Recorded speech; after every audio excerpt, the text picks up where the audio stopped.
വിവാഹശേഷമുള്ള ആദ്യ നാളുകളിൽ സ്നേഹത്തോടെ കഴിയുന്ന ദമ്പതിമാരുടെ ഇടയിൽ വളരെ പെട്ടെന്നാണ് ജീവിതത്തിൽ പൊരുത്തപ്പെടാനാകാത്ത പ്രശ്നങ്ങൾ ഉണ്ടാകുന്നത്. ദാമ്പത്യത്തിൽ ഏറ്റവും പ്രധാനം പരസ്പര ബഹുമാനമാണ്. ഇതില്ലാതാകുന്നത് ദാമ്പത്യ ബന്ധത്തെ സാരമായി ബാധിക്കും. പങ്കാളിയെ ബഹുമാനിക്കുക എന്നത് സ്നേഹിക്കുന്നത് പോലെ തന്നെ പ്രധാനമാണ്. എന്നാൽ ഇക്കാലത്ത് പരസ്പരം ഉള്ളു തുറന്ന് സ്നേഹിക്കാനും ബഹുമാനിക്കാനും പല ദമ്പതികൾക്കും സാധിക്കാറുണ്ടോ?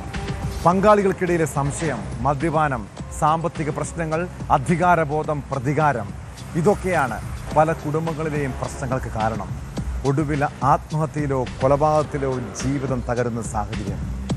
മലപ്പുറം തിരൂരിലെ ഫൗസിയുടെയും ഹുസൈൻ്റെയും ജീവിതത്തിൽ എന്താണ് സംഭവിച്ചത്?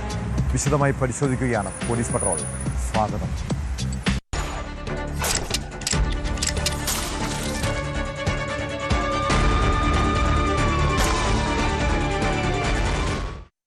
ദാമ്പത്യ ജീവിതത്തിന്റെ അടിസ്ഥാനം പരസ്പര വിശ്വാസമാണ്. ഭർത്താവ് എത്ര മോശപ്പെട്ടവനായാലും ചില സ്ത്രീകൾ അയാളെ വിശ്വസിക്കും. കടപ്പുറത്ത് ചാകര വന്നിട്ടുണ്ടെന്നും വലയിൽ നിറയെ മീൻ കുടുങ്ങിയിട്ടുണ്ടെന്നും ഭർത്താവ് വന്ന് പറഞ്ഞപ്പോൾ പാതിരാത്രിയിൽ മുന്നും പിന്നും നോക്കാതെ അയാളെ സഹായിക്കാൻ ഒപ്പം പോയതാണ് മലപ്പുറം തിരൂരിലെ ഫൗസിയ എന്ന യുവതി. എന്നാൽ അത് അവസാന യാത്രയാണെന്ന് ആ പാപം അറിഞ്ഞിരുന്നില്ല. സ്വന്തം ഭാര്യയെ കഴുത്തു ഞെരിച്ച് കൊന്ന് ചാക്കിൽ കെട്ടി പുഴയിൽ തള്ളുകയാണ് അയാൾ ചെയ്തത്. സംഭവത്തിന് ശേഷം ഒളിവിൽ പോയ ഭർത്താവ് ഹുസൈൻ പോലീസിന്റെ പിടിയിലായി. ഹുസൈൻ മദ്യപിച്ച് സ്ഥിരമായി വീട്ടിൽ വഴക്കുണ്ടാക്കുകയും ഫൗസിയെ മർദ്ദിക്കുകയും ചെയ്തിരുന്നതായി പോലീസ് പറയുന്നു.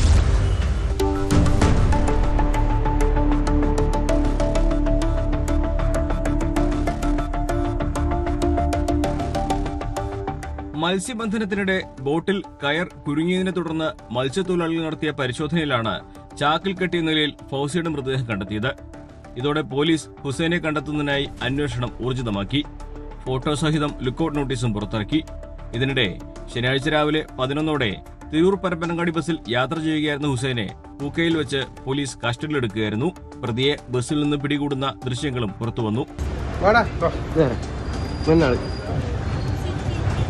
എന്ത് വിചാരിച്ച് ഒരാളെ കൊന്നിട്ട് പോന്നേ പോലെ സാറേ? ഒരു 2 അടി ഞങ്ങൾ അടിച്ചോട്ടെ, ഒരു 2 അടി ഞങ്ങൾ അടിച്ചോട്ടെ. സാറേ ഒരു 2 അടി എല്ലാം, ഒരു 2 അടി ഞങ്ങൾ അടിച്ചോട്ടെ. അല്ലേ സാറേ, അവര് ഇതിങ്ങനെ കൊന്നിട്ട് അവൻ എങ്ങോട്ട് പോകുന്ന വിചാരിച്ചേ? സാറേ ഒരു അടിക്ക് ഒരു അടി, സാറേ ഒരു അടി, ഒരു അടി സാറേ, ഒരു അടി സാറേ. കൊന്നിട്ട് എങ്ങോട്ട് കൊണ്ടുപോയി, എല്ലാം എങ്ങോട്ട് കൊണ്ടുപോയി സാറേ? ആ കുട്ടികളെ ചോദ്യം ചെയ്യലിൽ പ്രതി കുറ്റം സമ്മതിച്ചതായി പോലീസ് വ്യക്തമാക്കി. മുൻവൈരാഗ്യമാണ് കൊലപാതകത്തിന് കാരണമെന്നാണ് ഹുസൈൻ പോലീസിനോട് പറഞ്ഞത്. കടപ്പുറത്ത് ചാകര വന്നിട്ടുണ്ടെന്ന് തെറ്റിദ്ധരിപ്പിച്ചാണ് അർദ്ധരാത്രിയിൽ ഫൗസിയെ വീട്ടിൽ നിന്നും പുറത്തിറക്കി കൊണ്ടുപോയത്. തുടർന്ന് ചുരിദാറിന്റെ ഷാൾ കഴുത്തിൽ മുറുക്കി കൊലപ്പെടുത്തിയ ശേഷം മൃതദേഹം ചാക്കിൽ കെട്ടി പുഴയിൽ തള്ളുകയായിരുന്നു. ചാക്ക് കെട്ടാൻ ഉപയോഗിച്ച കയർ മറ്റൊരു ബോട്ടിൽ കുരുങ്ങിയതാണ് മൃതദേഹം കണ്ടെത്തുന്നതിലേക്ക് നയിച്ചത്. കൊലപാതകത്തിന് പിന്നാലെയാണ് ഹുസൈൻ ഒളിവിൽ പോയത്. മണിക്കൂറുകൾക്കകം പ്രതിയെ പിടികൂടാനായത് പോലീസിന് നേട്ടമായി.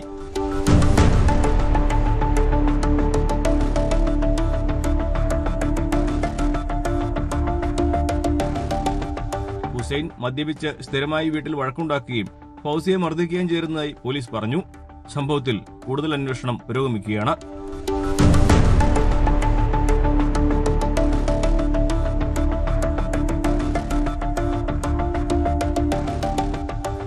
ന്യൂസ് 18 മലപ്പുറം.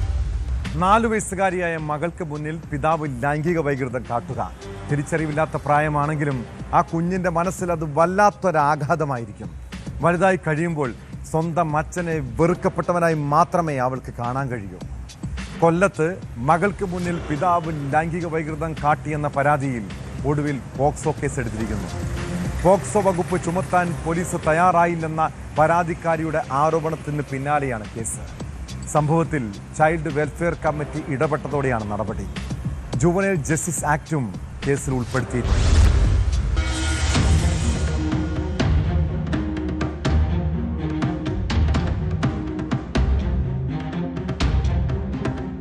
നാലു വയസ്സുകാരിയായ മകൾക്ക് മുന്നിൽ ലൈംഗികാതിക്രമം നടത്തിയെന്ന പരാതിയിൽ പിതാവിനെതിരെ പോക്സോ കേസ് ചുമത്തി കൊട്ടിയം പോലീസ്. ജുവനൈൽ ജസ്റ്റിസ് ആക്ടും കേസിൽ ഉൾപ്പെടുത്തിയിട്ടുണ്ട്. കുട്ടിക്ക് മുന്നിൽ പിതാവ് നടത്തിയതായി പറയപ്പെടുന്ന ലൈംഗിക വൈകൃതങ്ങളുടെ വിവരങ്ങൾ ഉൾപ്പെടുന്ന ഓഡിയോ കോളും പരാതിക്കാരി പുറത്തുവിട്ടിരുന്നു. ഇവ ഉൾപ്പെടെയുള്ള തെളിവുകൾ നൽകിയിട്ടും പോക്സോ വകുപ്പ് ചുമത്താൻ പോലീസ് തയ്യാറായില്ലെന്നായിരുന്നു ആരോപണം.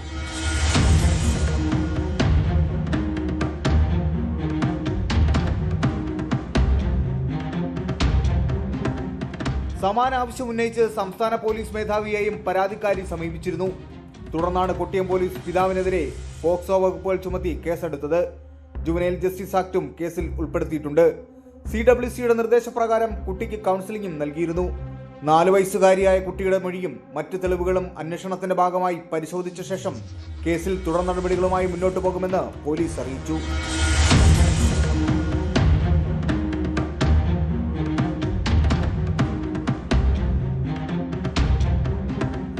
ന്യൂസ് 18 കൊല്ലം. കുട്ടിക്കാലത്തേറെ പീഡനം അനുഭവിച്ച ഇന്നും ആ ഭൂതകാലം പേടി സ്വപ്നമായ ഒരു പെൺകുട്ടിയുണ്ട് ഇടുക്കിയിൽ.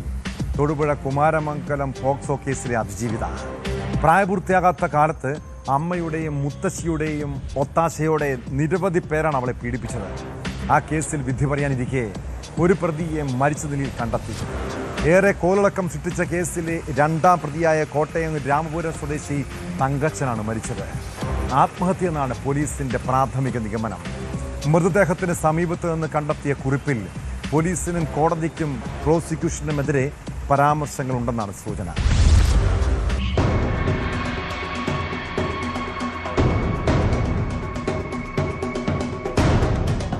(2017 മുതൽ 2022 വരെ പ്രായപൂർത്തിയാകാത്ത പെൺകുട്ടിയെ വിവിധ കേന്ദ്രങ്ങളിലെത്തിച്ച് പീഡനത്തിനിരയാക്കിയ സംഭവമാണ് കുമാരമംഗലം പോക്സോ കേസ്.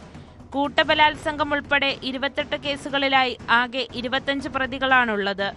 തൊടുപുഴയിലും പരിസര പ്രദേശങ്ങളിലും കൂടാതെ സമീപ ജില്ലകളിലെത്തിച്ചുപോലും കുട്ടിയെ പീഡിപ്പിച്ചതായാണ് പോലീസ് അന്ന് കണ്ടെത്തിയത്.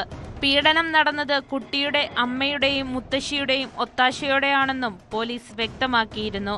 കുമാരമംഗലം സ്വദേശി ബേബി എന്ന മംഗലത്ത് രഘുവാണ് കേസിലെ മുഖ്യപ്രതി.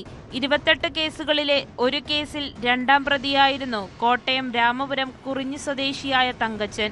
കുളമാവിലെ റിസോർട്ടിലും കേസിലെ 1ാം പ്രതിയും ഇടനിലക്കാരനുമായ ബേബിയുടെ വീട്ടിലും വെച്ച് കുട്ടിയെ ബലാത്സംഗം ചെയ്തു എന്നാണ് തങ്കച്ചനെതിരെയുള്ള കുറ്റം. തങ്കച്ചൻ പ്രതിയായ കേസിൽ കോടതി വിധി പറയാനിരിക്കെയാണ് മരണം.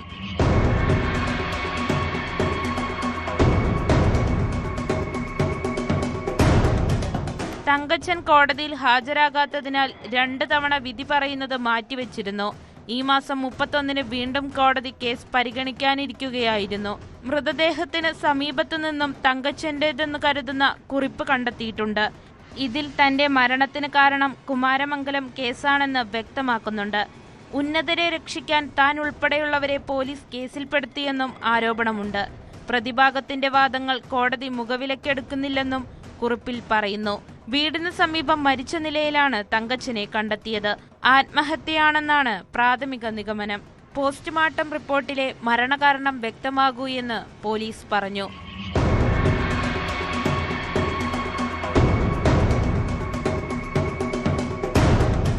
ന്യൂസ് 18 ഇടുക്കി. സംസ്ഥാനത്തേറെ ചർച്ചാ വിഷയമായ സംഭവമാണ് പാലത്തായി പോക്സോ കേസ്. BJP നേതാവും സ്കൂൾ അധ്യാപകനുമായ പത്മരാജൻ 10 വയസ്സുകാരിയായ വിദ്യാർത്ഥിനിയെ പീഡിപ്പിച്ചെന്ന കേസിൽ പ്രതിക്ക് കോടതി ശിക്ഷയും വിധിച്ചതാണ്. കേസിൽ വിചാരണ കോടതി വിധിച്ച ജീവപര്യന്തം തടവ് ഹൈക്കോടതി മരവിപ്പിച്ചതോടെ കേസ് വീണ്ടും ശ്രദ്ധ പിടിച്ചു പറ്റിയിരിക്കുന്നു. പ്രതിക്ക് കോടതി ജാമ്യം അനുവദിച്ചു. രാഷ്ട്രീയ ആരോപണങ്ങൾക്കാണ് കോടതി നടപടി വഴിതെളിച്ചിട്ടുള്ളത്. പത്മരാജന് ജാമ്യം ലഭിച്ചത് പ്രോസിക്യൂഷന്റെ ഒത്തുകളി കൊണ്ടെന്നാണ് CPMന്റെ ആരോപണം.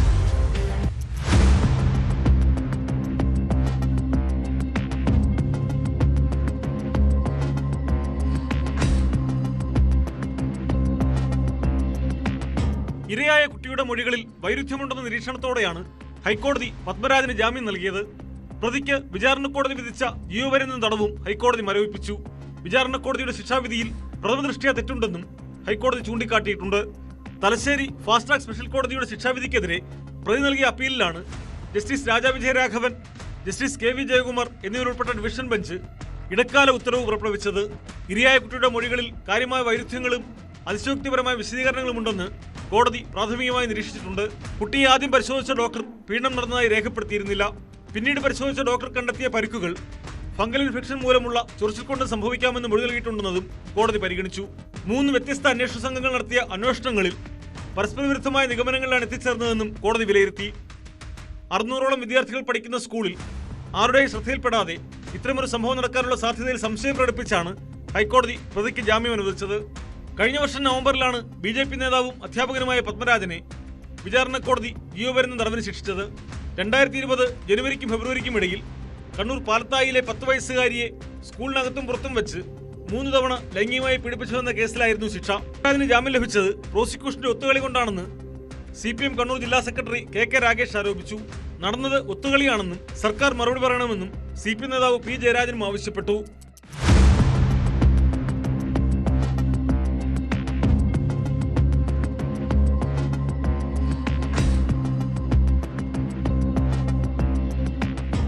ന്യൂസ് 18 കണ്ണൂർ.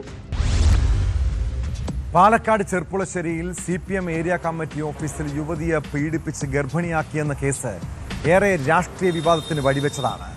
ആ കേസിൽ പ്രതിയായ യുവാവിനെ കോടതി വെറുതെ വിട്ടു.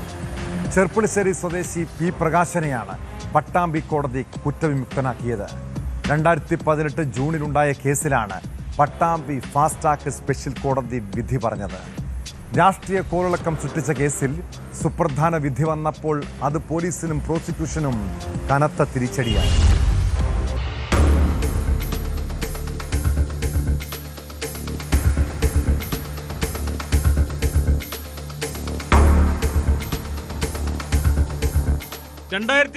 മാർച്ചിൽ മണ്ണൂർ നഗരിപ്പുറത്ത് ചോരക്കുഞ്ഞിനെ ഉപേക്ഷിച്ച നിലയിൽ കണ്ടെത്തിയതിനെ തുടർന്നാണ് കേസിന്റെ തുടക്കം. ഇത് സംബന്ധിച്ച് പോലീസ് നടത്തിയ അന്വേഷണത്തിൽ കുഞ്ഞിന്റെ അമ്മയായ യുവതി പീഡിപ്പിക്കപ്പെട്ടുവെന്ന് മൊഴി നൽകുകയായിരുന്നു. ചെർപ്പുളശ്ശേരി CPM ലോക്കൽ കമ്മിറ്റി ഓഫീസിൽ വെച്ച് പീഡനത്തിനിരയായെന്നാണ് യുവതി പോലീസിന് പരാതി നൽകിയത്. പ്രണയം നടിച്ച് പീഡിപ്പിച്ചെന്നായിരുന്നു യുവതിയുടെ പരാതി. ഈ കേസിലാണ് പോലീസ് അറസ്റ്റ് ചെയ്ത ചെർപ്പുളശ്ശേരി പുത്തനാലക്കൽ തട്ടാരത്തോടിയിൽ P പ്രകാശനെ കോടതി വെറുതെ വിട്ടത്. ബിരുദ പഠന സമയത്താണ് യുവതിയും യുവാവും അടുപ്പത്തിലാകുന്നത്. 2018 ജൂണിൽ കോളേജ് മാഗസിൻ തയ്യാറാക്കുന്നതിന്റെ കാര്യങ്ങൾ സംസാരിക്കാൻ പാർട്ടി ഓഫീസിൽ പോയപ്പോൾ യുവാവ് ലൈം ജ്യൂസിൽ ലഹരി മരുന്ന് നൽകി മയക്കി പീഡിപ്പിച്ചെന്നും തുടർന്ന് യുവതി ഗർഭിണിയായി പ്രസവിച്ചെന്നുമാണ് പോലീസിന്റെ കുറ്റപത്രം. SFI പ്രവർത്തകയായിരുന്നു യുവതി. പാർട്ടി ഓഫീസിൽ പോയിരുന്നെന്നാണ് പോലീസിന് ലഭിച്ച വിവരം. എന്നാൽ യുവാവ് കോളേജിൽ പഠിച്ചിട്ടില്ലെന്നും CPMുമായി ബന്ധമില്ലെന്നും പാർട്ടി നേതൃത്വം അന്ന് വ്യക്തമാക്കിയിരുന്നു. ഉഭയസമ്മതപ്രകാരമാണ് ഇരുവരും ബന്ധപ്പെട്ടതെന്നും പീഡനമെന്ന വാദം നിലനിൽക്കില്ലെന്നും കോടതി കണ്ടെത്തി. പീഡനം നടന്നതായി തെളിയിക്കാൻ പ്രോസിക്യൂഷന് കഴിഞ്ഞില്ല. പ്രതിഭാഗത്തിനു വേണ്ടി അഡ്വക്കേറ്റ് വരുൺ രഘുനാഥ് കോടതിയിൽ ഹാജരായി.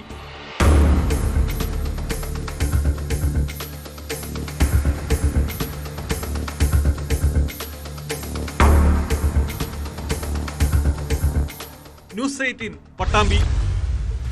ഭാവിയിൽ ഡോക്ടർമാരായി സമൂഹത്തെ സേവിക്കാനും ജീവൻ രക്ഷിക്കാനും ഉത്തരവാദിത്തപ്പെട്ടവരാണ് മെഡിക്കൽ വിദ്യാർത്ഥികൾ.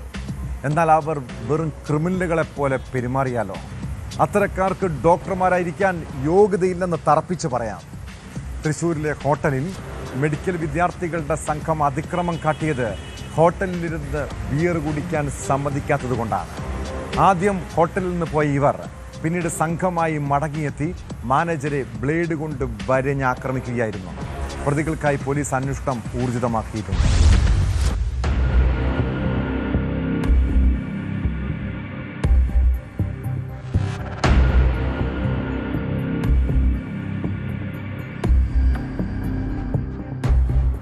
ഭക്ഷണത്തിനൊപ്പം ബിയർ കുടിക്കാൻ സമ്മതിക്കാത്തതിനാണ് റെസ്റ്റോറന്റ് മാനേജർക്ക് നേരെ ആക്രമണം നടന്നത്.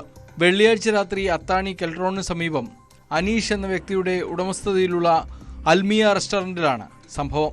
തൃശൂർ ഗവൺമെന്റ് മെഡിക്കൽ കോളേജിലെ 2 ആൺകുട്ടികളും ഒരു പെൺകുട്ടിയുമാണ് ബിയറും കൊണ്ട് ആദ്യം വന്ന ഭക്ഷണം ഓർഡർ ചെയ്തത്.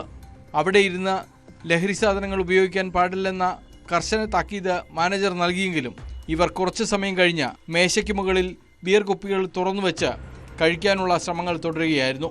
ഇത് കണ്ട മാനേജർ തടഞ്ഞതോടെ വിദ്യാർത്ഥികൾ പ്രകോപിതരായി.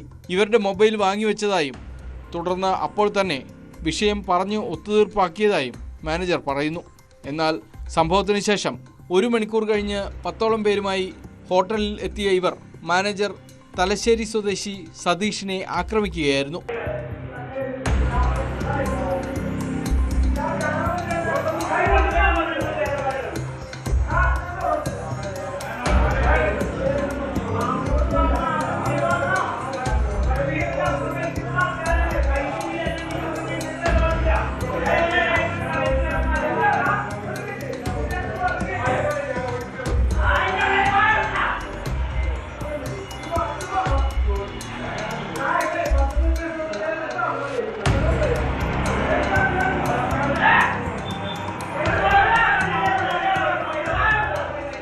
മൂർച്ചയുള്ള ബ്ലേഡ് പോലെ ഏതോ ഉപകരണം കൊണ്ട് ആക്രമിക്കുകയായിരുന്നു എന്ന് പരാതിയിൽ പറയുന്നു.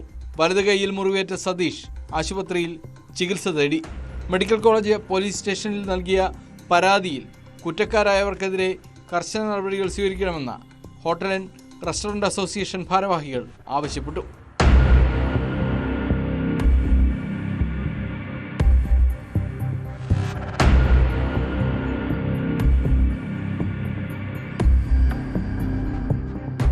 ന്യൂസ് 18 തൃശൂർ. പറഞ്ഞു തീർക്കാവുന്ന സംഭവങ്ങൾ പോലും ക്രൂരമായ ആക്രമണങ്ങളിൽ കലാശിക്കുന്ന കാലം. യുവാവിനെ ബൈക്കിൽ നിന്ന് റോഡിലേക്ക് തള്ളിയിട്ട ശേഷം ക്രൂരമായി മർദ്ദിച്ചൊരു കേസിനെ കുറിച്ചാണ് പറയുന്നത്. തിരുവനന്തപുരം കളിയിക്കാവിളിക്ക് സമീപം അതിർത്തി ഗ്രാമമായ അരുമനയിലാണ് സംഭവം. പ്രണയബന്ധത്തെ ചൊല്ലിയുള്ള തർക്കമാണ് ആക്രമണത്തിന് കാരണമെന്നാണ് സൂചന. സംഭവത്തിന്റെ ദൃശ്യങ്ങളും പുറത്തു വന്നിട്ടുണ്ട്.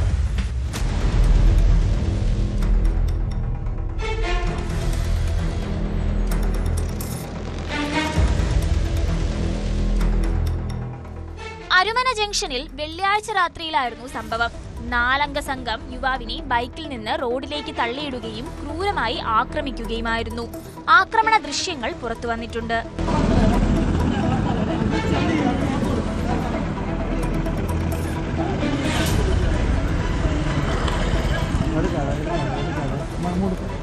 ആക്രമിക്കപ്പെട്ട യുവാവിനെ നാട്ടുകാർ രക്ഷപ്പെടുത്തി അരമന സർക്കാർ ആശുപത്രിയിൽ പ്രവേശിപ്പിച്ചു. പരിക്കുകൾ ഗുരുതരമായതിനാൽ കൂടുതൽ ചികിത്സയ്ക്കായി ഇയാളെ പിന്നീട് തക്കലൈ സർക്കാർ ആശുപത്രിയിലേക്ക് മാറ്റി. പോലീസിന്റെ അന്വേഷണത്തിൽ ആക്രമിക്കപ്പെട്ട വ്യക്തിയുടെ പേര് അബീഷ് എന്നാണെന്ന് വ്യക്തമായിട്ടുണ്ട്. ഇയാളുടെ മൊഴിയെടുത്താലേ കൂടുതൽ വിവരങ്ങൾ വ്യക്തമാകൂവെന്ന് പോലീസ് പറഞ്ഞു. പ്രണയബന്ധത്തെ ചൊല്ലിയുള്ള തർക്കമാണ് ആക്രമണത്തിന് കാരണമെന്നാണ് സൂചന. ദൃശ്യങ്ങൾ കേന്ദ്രീകരിച്ച് അരുമന പോലീസ് അന്വേഷണം ആരംഭിച്ചിട്ടുണ്ട്. ആക്രമണം നടത്തിയ പ്രതികൾ ഒളിവിലാണ്. ഇവർക്ക് വേണ്ടിയുള്ള തിരച്ചിലും പോലീസ് ഊർജിതമാക്കി.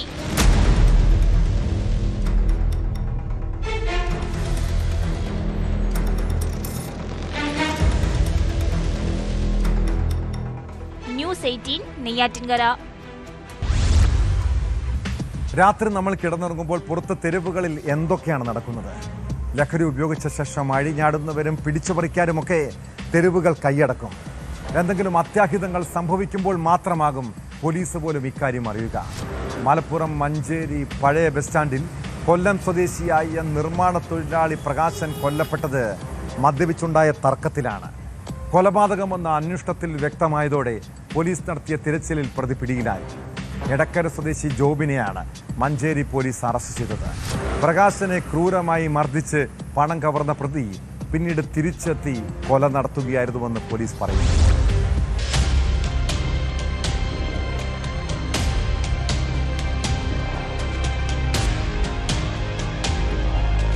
കഴിഞ്ഞ ബുധനാഴ്ച പുലർച്ചെയാണ് പുതുക്കിപ്പണിത മഞ്ചേരി പഴയ ബസ് സ്റ്റാൻഡിന്റെ 2ാം നിലയിൽ 70കാരനായ പ്രകാശിനെ രക്തത്തിൽ കുളിച്ച നിലയിൽ കണ്ടെത്തിയത്. അസ്വാഭാവിക മരണത്തിന് കേസെടുത്ത പോലീസ് നടത്തിയ അന്വേഷണത്തിൽ സംഭവം കൊലപാതകമാണെന്ന് തെളിയുകയായിരുന്നു. CCTV ദൃശ്യങ്ങൾ കേന്ദ്രീകരിച്ച് മലപ്പുറം ഡിവൈഎസ്പി സുഭാഷ് ബാബുവിന്റെ നേതൃത്വത്തിലുള്ള പ്രത്യേക സംഘം നടത്തിയ അന്വേഷണത്തിലാണ് പ്രതിയെ തിരിച്ചറിഞ്ഞത്. തമിഴ്നാട്ടിലേക്ക് കടക്കാൻ തിരൂർ റെയിൽവേ സ്റ്റേഷനിൽ എത്തിയപ്പോഴാണ് പ്രതിയെ പോലീസ് പിടികൂടിയത്.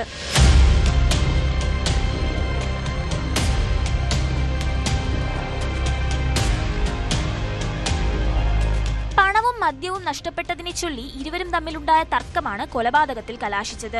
പ്രകാശനെ ക്രൂരമായി മർദ്ദിച്ച് പണം കവർന്ന പ്രതി ആ പണം കൊണ്ട് വീണ്ടും മദ്യം വാങ്ങി കുടിച്ച ശേഷം തിരിച്ചെത്തി ഒഴിഞ്ഞ ബിയർ കുപ്പി കൊണ്ട് തലക്കടിച്ച് കൊലപ്പെടുത്തുകയായിരുന്നു.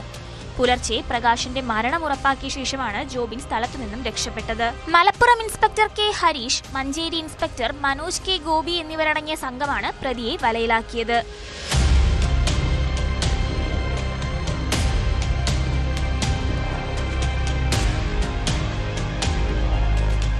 ന്യൂസ് 18 മലപ്പുറം. തൊടുപുഴയിൽ സഹപാഠികളുടെ ലഹരി ഉപയോഗത്തെക്കുറിച്ച് അധ്യാപകരെ അറിയിച്ചതിന്റെ പകയിൽ വിദ്യാർത്ഥിയെ ക്രൂരമായി മർദ്ദിച്ച കേസ്. ഇടുക്കി അണക്കര സ്വദേശിയായ വിദ്യാർത്ഥിയുടെ ശരീരത്തിൽ മാത്രമല്ല മനസ്സിലും അത് തീരാ മുറിവാണ്. കേസിൽ 2 പേരെ കൂടി പോലീസ് അറസ്റ്റ് ചെയ്തു. എറണാകുളം പിറവം സ്വദേശി അക്ഷയ് സജു, അമ്പലവയൽ സ്വദേശി ഗൗതം കൃഷ്ണ എന്നിവരാണ് പിടിയിലായത്. 18നും 21നും ഇടയിൽ പ്രായമുള്ള പ്രതികളെ പാർപ്പിക്കുന്ന തൃക്കാക്കര ബോർസൽ സ്കൂളിൽ ഇവരെ 14 ദിവസത്തേക്ക് റിമാൻഡ് ചെയ്തു.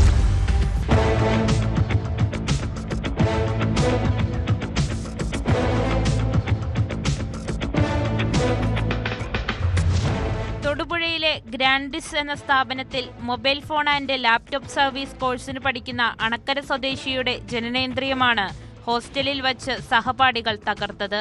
ഒപ്പം താമസിക്കുന്നവർ ലഹരി ഉപയോഗിക്കുന്ന ദൃശ്യം അധ്യാപകന്റെ നിർദ്ദേശപ്രകാരം പകർത്തി നൽകിയതിനായിരുന്നു ആക്രമണം. കേസിൽ പ്രായപൂർത്തിയാകാത്ത ഒരാളെ പോലീസ് അറസ്റ്റ് ചെയ്തിരുന്നു. ഗൗതമിനും അക്ഷയ്ക്കുമെതിരെ ആദ്യഘട്ടത്തിൽ പോലീസ് കേസ് എടുത്തിരുന്നില്ല. എന്നാൽ അക്രമത്തിൽ പങ്കാളികളാണെന്ന് വ്യക്തമായതോടെ ഗൗതമിനെയും അക്ഷയെയും പോലീസ് കസ്റ്റഡിയിലെടുക്കുകയായിരുന്നു.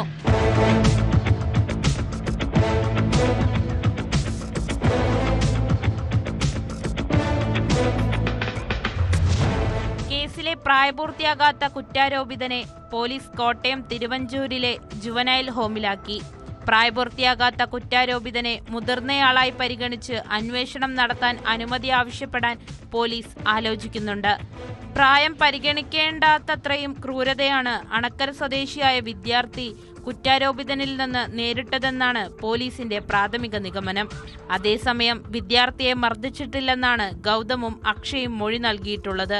വധശ്രമം, റാഗിംഗ് തടയൽ നിയമം എന്നിവ ചുമത്തിയാണിപ്പോൾ കേസെടുത്തിരിക്കുന്നത്.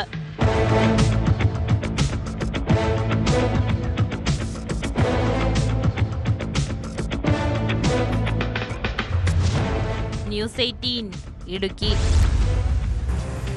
ഒരു കുടുംബത്തിന്റെ വർഷങ്ങളുടെ സമ്പാദ്യം മകളുടെ വിവാഹത്തിനായി കരുതി വെച്ച സ്വർണം അതൊരൊറ്റ രാത്രി കൊണ്ട് കള്ളൻ കൊള്ളയടിച്ചാലോ? ഇങ്ങനൊരു അവസ്ഥയെക്കുറിച്ച് ചിന്തിക്കാൻ പോലും പറ്റുമോ? തൃശ്ശൂർ പേരാമംഗലം പറപ്പൂരിൽ മകളുടെ കല്യാണത്തിനായി വാങ്ങിവെച്ചിരുന്ന ആഭരണങ്ങളാണ് കള്ളൻ കൊണ്ടുപോയത്. വസ്ത്രവ്യാപാരിയുടെ വീട് കുത്തിത്തുറന്ന് 50 പവന്റെ സ്വർണ്ണാഭരണങ്ങൾ കവർന്നു. തോളൂർ സ്വദേശി ഷക്കീറിന്റെ വീട്ടിലാണ് മോഷണം നടന്നത്. സംഭവത്തിൽ പോലീസ് കേസെടുത്ത് അന്വേഷണം ഊർജിതമാക്കിയിട്ടുണ്ട്.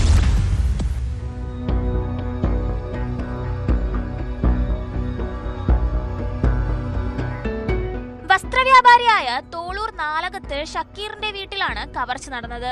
വീട്ടുകാർ ഷോപ്പിങ്ങിന് പോയി തിരിച്ചു വന്നപ്പോഴാണ് മോഷണ വിവരം അറിയുന്നത്. പുലർച്ചെ 1:30 ഇവർ മടങ്ങിയെത്തിയപ്പോൾ വീട് തുറന്നു കിടക്കുകയായിരുന്നു. തുടർന്ന് നടത്തിയ പരിശോധനയിൽ കിടപ്പുമുറിയിലെ അലമാരയിൽ നിന്ന് സ്വർണം നഷ്ടപ്പെട്ടതായി കണ്ടെത്തി. 50 പവന്റെ സ്വർണ്ണാഭരണങ്ങൾ കവർന്നതായി പരാതിയിൽ പറയുന്നു. വീട്ടുകാർ സ്ഥിരമായി ഉപയോഗിക്കുന്ന സ്വർണവും മകളുടെ കല്യാണ ആവശ്യത്തിനായി വാങ്ങിയ സ്വർണവും മോഷണം പോയവയിൽപ്പെടും. മറ്റൊരു കിടപ്പുമുറിയിലെ അലമാരയിൽ 4 ലക്ഷത്തോളം രൂപ ഉണ്ടായിരുന്നുവെങ്കിലും നഷ്ടപ്പെട്ടിട്ടില്ല. വീടിന്റെ പുറകുവശത്തെ വാതിൽ തകർത്താണ് മോഷ്ടാക്കൾ അകത്തുകടന്നത്. ബാക്കിൽ നിന്നാണ് പൊടിച്ചത്. ആ റൂമിൽ നിന്നും അവർ മകളുടെ വിവാഹത്തിനായി സൂക്ഷിച്ചിരുന്ന ഉദ്ദേശം 50 പവൻ സ്വർണം ആണ് ഇവിടെ കവർച്ച നടന്നത്. അപ്പോൾ തന്നെ ഇവിടെ അടുത്തുള്ള ആൾക്കാരെ ബന്ധപ്പെട്ടവരെ വിളിച്ച് അവരുടെ കുടുംബത്തിലുള്ളവരൊക്കെ വിളിച്ച് ഉടൻ പോലീസ് സ്റ്റേഷനിൽ അറിയിക്കുക. ആ നിമിഷം തന്നെ പോലീസ് വന്ന് കംപ്ലീറ്റ് അന്വേഷണങ്ങൾ നടത്തുകയും എല്ലാ കാര്യങ്ങളും ചെയ്തിട്ടുണ്ട്. പക്ഷെ ഇപ്പോഴും നമുക്ക് പ്രതികളെ കുറിച്ചിട്ടൊന്നും യാതൊരുവിധ സൂചനയും ലഭിച്ചിട്ടില്ല.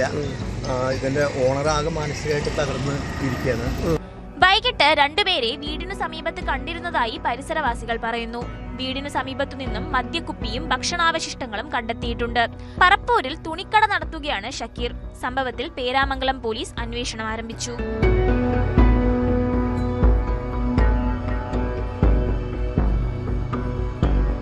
ന്യൂസ് 18 തൃശൂർ. ദാമ്പത്യ ജീവിതത്തിലെ സ്ത്രീകളുടെ കണ്ണീർ കഥകൾ സമൂഹം എപ്പോഴും ചർച്ച ചെയ്യുന്നതാണ്. എന്നാൽ കുടുംബങ്ങളിൽ ദുരിത ജീവിതം നയിക്കുന്നവരും ദാമ്പത്യ തകർച്ചയുടെ ഇരകളും ഭാര്യമാർ മാത്രമാണോ? ദാമ്പത്യത്തിൻ്റെ സങ്കല്പങ്ങൾ തന്നെ മാറിക്കൊണ്ടിരിക്കുകയാണ്. ഒരു കാലത്ത് പുരുഷൻ തീരുമാനിക്കുകയും സ്ത്രീ അത് അംഗീകരിക്കുകയും ചെയ്തിരുന്ന കുടുംബ സാഹചര്യങ്ങളിൽ മാറ്റം വന്നു. സ്ത്രീയുടെ സ്വാതന്ത്ര്യബോധവും അവകാശബോധവും ശക്തമായി. എന്നാൽ കാലം മാറിയെന്ന് മനസ്സിലാക്കാനും ആ മാറ്റത്തിനൊപ്പം സഞ്ചരിക്കാനും പല പുരുഷന്മാർക്കും ഇപ്പോഴും പ്രയാസമാണ്. അതിൻ്റെ പേരിലുള്ള സംഘർഷങ്ങൾ, ചില വീടുകളിൽ പുരുഷന്മാർ അനുഭവിക്കുന്ന മാനസിക സമ്മർദ്ദവും അവഗണനയും, ആരോടും പറയാനാകാത്ത വേദനകളുമായി ജീവിക്കുന്ന നിരവധി പുരുഷന്മാർ ഈ സമൂഹത്തിലുണ്ട്. കേരളത്തിലെ ആത്മഹത്യയുടെ കണക്കുകളിലേക്ക് നോക്കുമ്പോൾ സ്ത്രീകളെക്കാൾ കൂടുതൽ പുരുഷന്മാരാണ്. പക്ഷേ അതിൻ്റെ കാരണങ്ങൾ നമ്മൾ ഒരിക്കലും പരിശോധിക്കാറില്ല. കുടുംബ പ്രശ്നങ്ങളിലും സാമ്പത്തിക ബാധ്യതയിലും പുതിയ കാലഘട്ടത്തിലെ മാറ്റങ്ങളിലും പിടിച്ചു നിൽക്കാൻ കഴിയാതെ, പ്രശ്നങ്ങൾ തുറന്നു പറയാൻ സാധിക്കാതെ തകർന്നു പോകുന്നവർ. നീ ആണാണ്, കരയാൻ പാടില്ലെന്ന സമൂഹത്തിൻ്റെ കാഴ്ചപ്പാടിൽ സങ്കടങ്ങൾ ഉള്ളിലൊതുക്കി നീറി കഴിയുന്നവർ. ദാമ്പത്യ ജീവിതത്തിൻ്റെ പുരുഷന്മാരുടെ നിശബ്ദമായ നിലവിളികളെ കാണാതെ പോകരുത് കേട്ടോ. ഇതോടെ പോലീസ് പട്രോൾ പൂർണ്ണമാകുന്നു. നമസ്കാരം.